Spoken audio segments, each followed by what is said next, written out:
Hi, I'm that positive Temtem guy, but you can call me Mike or Positive for short. We're going to talk about Temtem breeding. Before I get into the video, I want to warn you that the version of the game I'm playing is 2.7 alpha. Things are subject to change from now until early release. If you're interested in a specific aspect of breeding, look in the description of this video and skip ahead. First, we need to decide on the Temtem we want to breed. I'd recommend doing some research beforehand. Some Temtems are gender locked like Barnchi or Rise. Our starter Temtem are also gender locked to be female. Here, I've selected Magmus. Magmus has no gender restrictions. Next, I'm going to look on the official Temtem wiki to see if Magmus has an egg move that I want. An egg move is a technique that can only be learned from breeding with another Temtem from the same nature of a different species. Magmus does not have an egg move, so we can move on to the next step. I'll talk about learning egg moves later. This is the longest part of the process, so be prepared for a bit of a grind. Find the location of your Temtem. Magmus is found in a knocked volcano, so here we are. We're going to keep catching Magmuses until we have a lot of Magmus with very high or perfect single values, or SVs. These are the stats of your Temtem that influence the base stats. SVs can essentially make or break your Temtem. If you're not really competitive, don't worry about getting 50s. I'd say anything over a 45 is good enough for a semi-competitive player. Finally, we have a lot of Temtem that we want to breed. Now we're going to select two Temtem, one male and one female, both with a different high SV. Come to the breeding center located in Nanga, the second island, and talk to this NPC. This NPC has DNA strands that allow us to pass down an SV on each of our Temtem. There is one for each SV. We're going to equip the corresponding gear on each parent now. Finally, we're going to talk to this Temtem breeder. If you're interested, he can tell you more about the breeding process. Tell him you've brought a couple of Temtem. When you've selected the two Temtem to breed, a new breeding display will appear. There's a lot of information on this screen, but let's focus on the bottom half. The bottom half is the offspring you'll receive from breeding. The female parent determines the offspring you'll receive. Here, a female Ocera and a male Syapat create an Ocera. The gender of your offspring is random, based on the chance of encountering that Temtem in the wild. Under SV, there are three columns. The leftmost column are the lowest potential SVs, the middle is the average SVs, and the right are the higher SVs. You have a 40% chance for the offspring to obtain the highest, a 40% chance for the average, and a 20% chance for the lowest SV. If both of your Temtem have the same SV, you have a 100% chance of that stat being passed down to your offspring. This manipulation is how we're going to get our perfect Temtem. Here, I've selected two of the Magmus we've caught.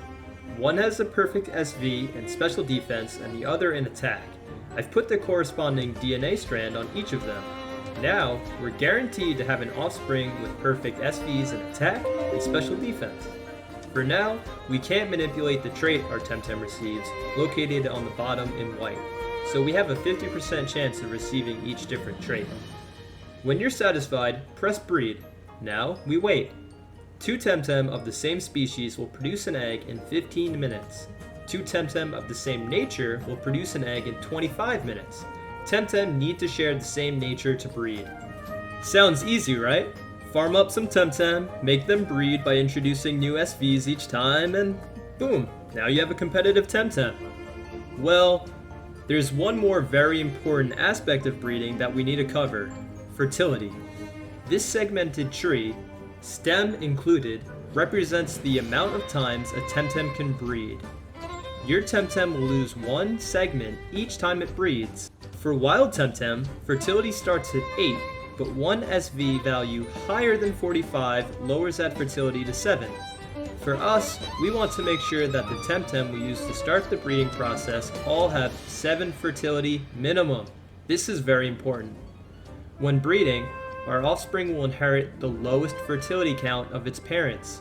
If we breed a 4 fertility with a 6 fertility, our offspring will only have 3 fertility left. We want simpler terms? Breed 7s with 7s, 6s with 6s, etc. After waiting 15 minutes, we have our Magmus egg. Now we wait. Egg hatch time is determined by the capture rate of each Temtem. Most hatch within 15 minutes. We can check the details of the egg, but we know we're going to have perfect special defense and attack already. Eventually your Temtem will hatch and the gender will be revealed. You have a Temtem with 2 perfect stats now. Go back into your PC and look for 2 more suitable breeding partners. This time, select one that shares a perfect stat with your new hatchling and one with a different perfect stat from the offspring. Let's select special defense again, but this time we'll choose special attack. When these 2 breed together, they'll produce an offspring with special defense and special attack. We need the opposite gender of our first egg. Let's assume we got opposite genders. One has special defense and attack, and the other has special defense and special attack.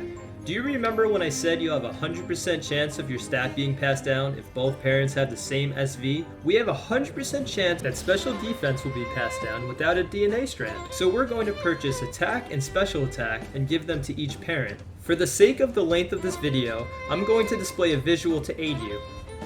Now we take completely new Temtems, one with HP and one with attack, to get HP and attack. Then we take one with HP and one with special attack to get HP and special attack. Combining the HP attack with the HP special attack gives us HP attack special attack. Confusing? I know, it's confusing me too. Finally, we're going to take our 2 Temtem with 3 perfect SVs and breed them. We're going to get HP, attack, special attack, and special defense all in the same Temtem. If you're patient, you can use this method, which I call the pyramid method, to get a perfect Temtem each time, the only factor being how long it takes to get the right gender pairs. The secondary method of breeding is very similar to the first. I call it the YOLO method because it relies heavily on RNG. You start by breeding up a Temtem to 4 perfect stat. Then, breed another Temtem with the 3 perfect stats that the first Temtem is lacking. Now, you guessed it, breed them together. You'll still guarantee 2 perfect stats through the DNA strands, but the rest of the 5 stats are completely up to RNG. I've gotten very lucky and very unlucky using this strategy. Lastly, we're going to talk about Eggmoves. By now, I'm assuming you know the Temtem you want to breed and the Eggmoves you want to learn. First, farm for a male Temtem with a perfect or near perfect SV that learns the Eggmove you want your offspring to learn. You might have to do some leveling here. Make sure that the Eggmove is one of the 4 techniques your Temtem is using. Next, get a female Temtem with a perfect SV of the species you want to learn the Eggmove on. Now, breed like normal. The Eggmove passing down to the Temtem will be shown on the breeding display. The Eggmove will remain on your offspring throughout the breeding process as long as you don't remove it from your Temtem's 4 techniques. And just like that, you have an Eggmove. I hope this video was adequate in explaining breeding in Temtem. If you have any questions, ask. Please drop a follow to my Twitch channel, link in the description. I answer every single question and address each comment.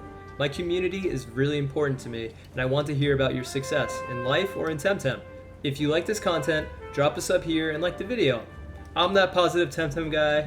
Stay positive, stay productive, peace out.